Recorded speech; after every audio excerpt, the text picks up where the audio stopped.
Hello, good morning, good afternoon mga ka-farmers. Ay dito na tayo sa ting sinasabing lakatan. Ayan. Oh, ganyan na laki. Diyan. Papunta yan doon. Yan sa pabukid. Papunta yan doon. Ito yung sinasabi ko sa inyo na kukuha ng susunod ng 8 o isang taon pag nagkakarami na to ng mga suhi. Papunta yan doon. Kasi itong area na to ka-farmers ay pinalinisan ko na to dati. Nagkakamali nga ako ng decision dahil nagkakaroon ako ng trabaho, ibang trabaho. Ay napabayaan, ayan. Nagiging masukal muli. Pero ngayon, ulitin ko naman. Yung baba nito, ito yung tinaminaman ko ng Gemelina.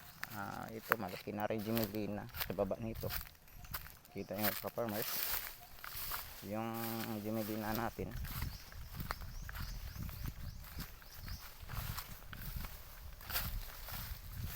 Ayan yung mga Gemelina, papunta din yan doon. Medyo malaki na, palang araw magagamit na rin yan. Nasa mga 200 ito kapuno yung Gemelina.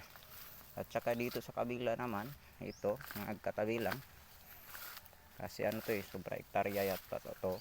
Ito naman yung gagawin kong sagingan, yung sobra ng sobra kalahati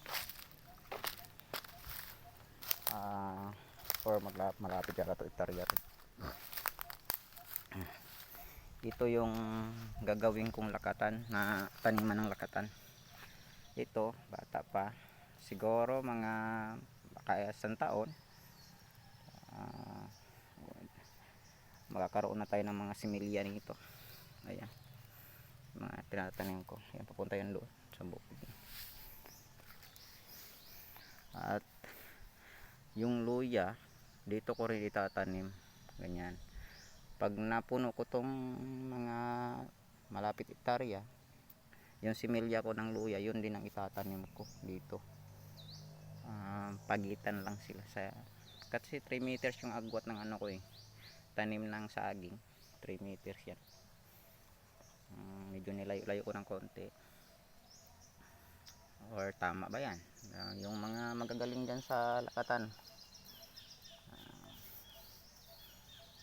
ayan.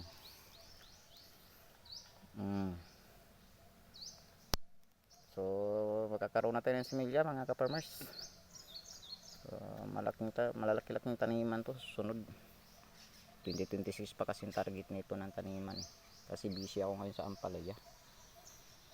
Marami pa akong mga area tataniman ng ampalaya, hindi ko pa natapos dahil sa kakulangan ng budget.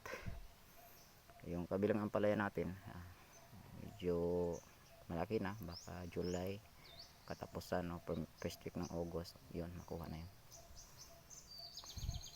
At ito'y palinisan natin, mahal kasi ang bayad dito sa palinis Pakyawan. So yun lang ka-farmers. Abang-abang lang tayo. Pag kayo'y nadaanan ng aking channel, paki-click naman ng subscribe button at notification bell para naman kung ano yung mga bago kong mga videos na sa aking mga taniman ay baka naman dyan. So yun lang, tulong-tulong lang at sana ay matulungan ang aking maliit na channel. Thank you, bye bye mga ka-farmers.